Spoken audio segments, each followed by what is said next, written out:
જૂનાગઢ જિલ્લાના ભેંસાણ તાલુકાના 20 ગામોના સરપંચો દ્વારા 15 દિવસ પૂરતા અપાયા રાજીનામા।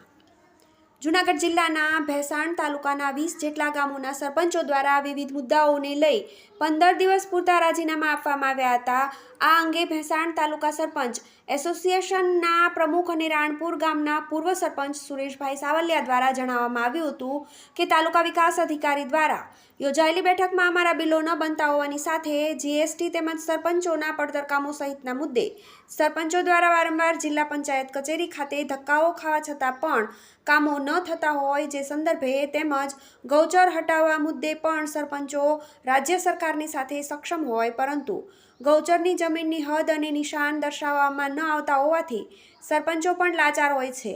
આ અંગે કોઈ યોગ્ય કાર્યવાહી અધિકારીઓ દ્વારા ન કરવામાં આવતા આવા વિવિધ મુદ્દાઓને લઈ તાલુકાના 20 જેટલા ગામોના સરપંચો દ્વારા હાલ 15 દિવસ પૂરતું રાજીનામું આપવામાં આવ્યું હતું। આ અંગે તાલુકા વિકાસ અધિકારી દ્વારા તલાટી મંત્રીઓને 15 દિવસની મુદત આપવામાં આવી છે અને જો 15 દિવસમાં આ પ્રશ્નોનું નિરાકરણ લાવવા સૂચના આપવામાં નહીં આવે તો તાલુકાના તમામ સરપંચો પોતાના લેટર પેડ પર રાજીનામા આપવાની તૈયારી બતાવી હતી અને 15 દિવસ બાદ રાજીનામા આપવામાં આવશે। તલાટી મંત્રીઓ અને સરપંચોના મતભેદના કારણે પ્રજા હેરાન પરેશાન થઈ ગઈ છે। બંને એકબીજાને બતાવી દેવાના મૂડમાં હોવાથી તારીખ પે તારીખ જાહેર કરવામાં આવે છે। છેલ્લા 15 દિવસમાં આ બીજી વખત સરપંચોએ રાજીનામા આપ્યા છે। તેને લઈને તાલુકા વિકાસ અધિકારીએ તલાટી કમ મંત્રીઓ અને સરપંચોની સંયુક્ત બેઠક બોલાવી હતી। આ વિચારણા દરમિયાન થોડીવાર માટે તલાટી મંત્રી અને સરપંચો વચ્ચે વાતાવરણ ગરમાયું હતું અને તું મેં જોવા મળ્યું હતું જેમાં તાલુકા વિકાસ અધિકારી અને તાલુકા પંચાયતના પ્રમુખ દ્વારા સમજાવતા મામલો થાળે પડ્યો હતો। ભેંસાણ ઇન્ચાર્જ તાલુકા વિકાસ અધિકારી હિતેશ વાઘેલા દ્વારા જણાવવામાં આવ્યું હતું કે તાલુકાના તલાટી મંત્રી તેમજ સરપંચોની એક સંયુક્ત મિટિંગનું આયોજન કરવામાં આવશે જેમાં સરપંચોના વિવિધ પડતર પ્રશ્નો તેમજ ગૌચરના પ્રશ્નોની રજૂઆતો છે તેમજ તેમની મુશ્કેલી અંગે ગૌચરના સર્વે નંબરો અને સરપંચો દ્વારા ગ્રામ પંચાયતમાં અલગ અલગ સમિતિઓ બનવા જણાવ્યું હતું। આ અંગે સરપંચોને કહેવામાં આવતા સરપંચોની ગૌચરમાં હદના અંગે દબાણ દૂર કરવા માટે માપણી કરી યોગ્ય કાર્યવાહી કરવામાં આવે તે માટે તલાટી મંત્રી પાસે કોઈ પણ ટેકનિકલ કર્મચારી ન હોય અને મુશ્કેલીઓનો તલાટી મંત્રીઓને પણ સામનો કરવો પડી રહ્યો છે તે બાબતે વહીવટીતંત્ર સરપંચોની સાથે હોવાનું પણ જણાવ્યું હતું અને મોબાઈલ ટેકનિકલ સર્વિસ દ્વારા તેમજ અન્ય રીતે ગૌચરની જમીનની માપણી કરાવી યોગ્ય કરવાની ખાતરી આપવામાં આવી છે જ્યારે ગામ તળોમાં રહેલા દબાણ માટે પણ સરકાર દ્વારા યોગ્ય કાર્યવાહી કરવાની ખાતરી ઇન્ચાર્જ ટીડીઓ દ્વારા આપવામાં આવી હતી। આ બાબતે તાલુકા વિકાસ અધિકારી દ્વારા જણાવવામાં આવ્યું હતું કે હાલ તલાટી મંત્રીઓની જૂનાગઢ જિલ્લામાં ઘટ છે।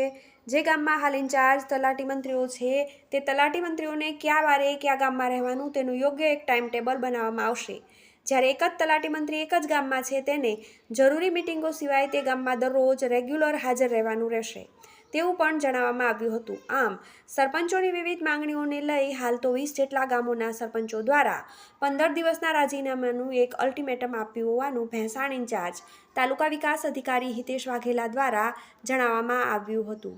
Reporter Gopal Bhensaniya, TV 18 news, Bhesan. હું સુરેશભાઈ સાવલિયા, રાણપુર ગામના સરપંચ અને ભેંસાણ તાલુકા સરપંચ યુનિયનના પ્રમુખ, ઉપપ્રમુખ શ્રી મનુભાઈ, ઉપપ્રમુખ શ્રી જસકુભાઈ અને ભેંસાણ તાલુકાના તમામ સરપંચો આજરોજ તાલુકા વિકાસ અધિકારી બેઠક યોજે જેમાં જે અમારા સરપંચોના પડતર કામ અને બિલો નથી બનતા, જીએસટી મુદ્દે અને પ્રી ઓડિટમાં વારંવાર સરપંચો જિલ્લા પંચાયતના ધક્કા ખાતા હોય તેના સંદર્ભમાં આજરોજ તાલુકા વિકાસ અધિકારી બેઠક બોલાવી તેમાં અત્યારે હાલ તાલુકા પંચાયત કચેરીએ ભેંસાણ તાલુકાના જેટલા સરપંચો હાજર હતા અત્યારે હાલ રાજીનામા તાલુકા વિકાસ અધિકારીને અથવાત સુપ્રત કરી દીધા હોય। અને બીજી વાત કરીએ તો જે ગૌચર મુદ્દે જે ગૌચર હટાવવાની વાત ગુજરાત સરકાર કરી છે એના માટે માલધારી સમાજે આવેદનપત્ર પણ આપ્યું છે અને ઉપવાસ માથે બેહવાની તંત્રને ધમકી આપી છે તો એના માટે વહીવટી તંત્રને સાથે રાખી અને સરપંચો પેશકર્મી દૂર કરવા માટે સક્ષમ છે પણ જ્યાં સુધી હદ અને નિશાન DLR અને તાલુકા વિકાસ અધિકારી કે મામલતદાર જે તે વહીવટીતંત્ર આવતું હોય હદ અને નિશાન નહીં બતાવે ત્યાં સુધી સરપંચો આપમેળે ખુદ પેશકદમી દૂર કરવા માટે સક્ષમ નથી।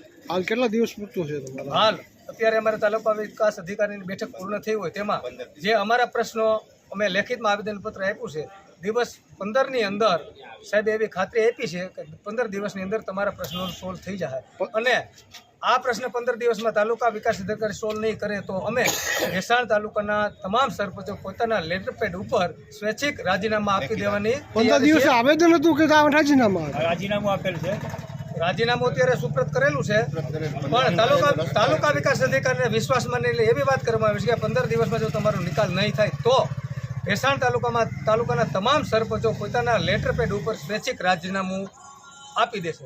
અગાઉ પણ તમે રાજીનામું આપવા તૈયાર હતા? જાણ કરવા જય ભારત. મારું નામ હિતેશ વાઘેલા, તાલુકા વિકાસ અધિકારી વંથલી, ઇન્ચાર્જ તાલુકા વિકાસ અધિકારી ભેસાણ.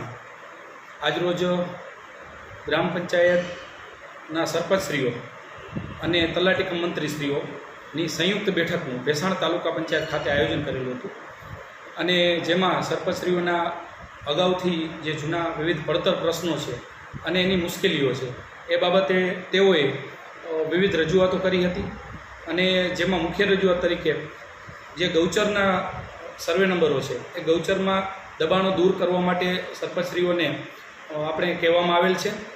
તે બાબત સરપંચશ્રીઓને એવું કહેવાનું છે કે ભાઈ ગૌચરમાં અત્યારે કોઈ હદનિશાન નથી અને વર્ષોથી દબાણો છે જેથી નક્કી કરવા શક્ય નથી, જેથી DILR શ્રી કચેરી તરફથી માપણી કરી આપવામાં આવે. તલાટી કમ મંત્રીશ્રીઓ પણ કોઈ ટેકનિકલ કર્મચારી ન હોય, માપણી કરી આપવામાં આવે તો અમે દબાણ દૂર કરવા તૈયાર છીએ અને વહીવટીતંત્ર અમને આમાં સાથ આપે તે બાબતે સરપંચશ્રીઓને પૂરી બાંહેધરી આપવામાં આવી છે. દબાણ દૂર કરવાની જો સરપંચશ્રીઓ પહેલ કરશે અને પોતાની ફરજ બજાવે એમાં તો વહીવટીતંત્ર એની સાથે છે. આ માટે અત્યારે ઓનલાઈન નવી માપણી ઓનલાઈન થયેલી હોય, હાલ નવા હદનિશાન નથી, પરંતુ ઓનલાઈન એપ્લિકેશન મોબાઈલ એપ્લિકેશન દ્વારા માપી શકે છે. તેથી સરપંચશ્રીઓને તે બાબતે સમજૂત કરી કે ભાઈ તકમશ્રીઓ છે એમને અમે સૂચના આપી છે એ મુજબ રફલી માપણી કરે અને કોઈનું વધારે નીકળતું હોય તો આ દૂર કરવા નોટિસ આપે. સરપંચશ્રીઓની એકલા નહીં પણ આખી ગ્રામ પંચાયતની જવાબદારી છે, જેથી ગ્રામ પંચાયતને વિશ્વાસમાં લઈ અને દબાણની કાર્યવાહી કરે. અને બીજું કે ખાસ કરીને રહેણાંકના દબાણો જે છે ગામતળમાં કે બીજે કોઈ જગ્યાએ એને નિયમિત કરવા ગ્રામ પંચાયતો તરફથી ભલામણ છે. તો આવા કેસમાં જે કોઈ દરખાસ્તો આવશે તે અન્વયે જરૂરી કાર્યવાહી કરવામાં આવશે અને કબજા હક અને આકારણીમાં મકાનો લેવા માટે પણ સરપંચશ્રીઓની રજૂઆત હતી. જે કાયદેસર દબાણ છે નિયમિત ન થઈ શકે એને દૂર કરવા માટે સરપંચશ્રીઓને જણાવ્યું અને જે ખરેખર દબાણ નિયમિતના કિસ્સાઓ તેમના તરફથી રજૂ થશે એ સરકારશ્રીમાં યોગ્ય કાર્યવાહી રજૂ કરવામાં આવશે. બાકી બીજું તકમશ્રીઓની ગામે હાજરીના પ્રશ્નો હતા, પરંતુ ભેસાણ તાલુકામાં છેલ્લા ઘણા સમયથી તલાટીશ્રીઓની જગ્યા ઓછી હોય અને ચાર્જના ગામો ફાળવેલા હોય, દરેક ગામને પૂરતું દિવસો આ ફાળવી શકાય તેમ ન હતા. પરંતુ હાલ ભેસાણ તાલુકામાં માનનીય જિલ્લા વિકાસ અધિકારી શ્રી અને નાયબ જિલ્લા વિકાસ અધિકારી શ્રીએ તલાટીશ્રીઓ 5 નવા તલાટીઓ ફાળવેલા છે. એ ઉપરાંત બીજા તાલુકામાંથી પણ ફાળવેલા છે અને ભેસાણ જેવા મોટા ગામમાં પણ તલાટીની યોગ્ય વ્યવસ્થા કરી દીધેલી છે નવા તલાટીની. જેથી અને આ તમામ તલાટીશ્રીઓનું અમારા દ્વારા એક કાર્યક્રમ નક્કી આ રીતે કરેલો છે. જે ગામ જેને એક જ ગામ છે એને તો ફરજિયાત ગામે હાજર રહેવાનું છે દરેક દિવસોએ, સિવાય ક્યાંય મિટિંગ હોય. અને બાકીના તલાટીશ્રીઓ છે જેને એક કરતાં વધારે ગામો છે એને કયા વારે કયા ગામે હાજર રહેશે એનું એક ટાઈમ ટેબલ અહીંથી નક્કી કરેલું છે. તે મુજબ હાજર રહેશે અને ગામના તમામ કામો થઈ જાય એ પ્રમાણે સરપંચશ્રીને બાંહેધરી આપી છે. આ ઉપરાંત સરકારમાં જે ફાઇલોનું મૂવમેન્ટ થાય છે તેમાં સરપંચશ્રીઓને થોડું એવું હતું કે ભાઈ મેન્યુઅલ થાય તો ઝડપથી કામ પૂરું થાય, પરંતુ સરકારનું તંત્ર અમારા દ્વારા વ્યવસ્થિત સુદૃઢ કરવામાં આવ્યું છે અને લગત બાંધકામ શાખાને જ ફાઇલો મૂવમેન્ટની જવાબદારી અમે સોંપીએ છીએ, જેથી સરપંચશ્રીને ફાઇલો લઈને દોડાદોડી ન થાય, એમને કરવાની પણ ન હોય. એ વહીવટી કામ છે એ અમારા વહીવટી કર્મચારીઓ કરશે. પ્રી ઓડિટમાં જવું કે DE પાસેથી કમ્પ્લીશન સર્ટી મેળવવું કે બીજી કોઈ પણ બાબતમાં એ બાબતે અમે વ્યવસ્થા તંત્ર ઊભું કરીએ છીએ. સરપંચને બિનજરૂરી દોડાદોડી ન થાય અને તેમનું ભારણ ઘટે અને તકમશ્રીઓ દ્વારા કે એને સ્ટાફ દ્વારા કામગીરી આગળ વધે એ માટે એમને બાંહેધરી આપવામાં આવી છે. આમ છતાં સરપંચશ્રીઓએ પોતાનું એક આવેદનપત્ર રજૂ કર્યું છે. એમાં આ બધી માહિતી એમને સરપંચશ્રીઓએ અમને ભલામણ કરી છે કે વિવિધ કામો થયા, આ અમારી માંગણીઓ સંતોષાઈ. જેમાં જેમ પોર્ટલની પણ માહિતી હતી અને જેમ પોર્ટલમાં સરપંચશ્રીઓના ID થઈ ગયેલા છે, પરંતુ તલાટીશ્રીઓના ID બનાવવાની પ્રોસેસ ચાલુમાં છે. એ થશે તો સરપંચશ્રીઓ પોતાની ત્યાંની પંચાયત ખાતેથી જ ખરીદી કરી શકશે. હાલ જેમ પોર્ટલ ઉપરથી કરવાની ખરીદીમાં સરપંચશ્રીઓ કે પંચાયત તરફથી અમને ભલામણ આવશે તો અમને સંમતિ આપી, અમે અહીંથી ખરીદી કરી આપવા તૈયાર છીએ. પણ એ માટે સરપંચને પણ સાથે રાખી એ પોતે સ્પેસિફિકેશન નક્કી કરી આપે બીડમાં કે L1 નક્કી કરવામાં, કોઈ પણ ખરીદીમાં એમને સાથે રાખવામાં આવશે એવી તેમને બાંહેધરી આપવામાં આવી છે. છતાં સરપંચશ્રીઓએ 15 દિવસનું એક અલ્ટિમેટમ જેવું આપેલું છે. જેમની માંગણી નહીં સંતોષાય તો 15 દિવસમાં તેઓ રાજીનામા આપશે તેવી પણ એમને ચીમકી ઉચ્ચારેલ છે. પરંતુ અમારા તરફથી પૂરતી તૈયારી છે. સરપંચ તલાટી મંત્રીશ્રીઓ તમામ સાથે સંકલન કરી અને અમે એમની માંગણીઓ શું કરે સંતોષાય યોગ્ય માંગણીઓ એ બાબતે અમારું સંપૂર્ણ લક્ષ્ય છે.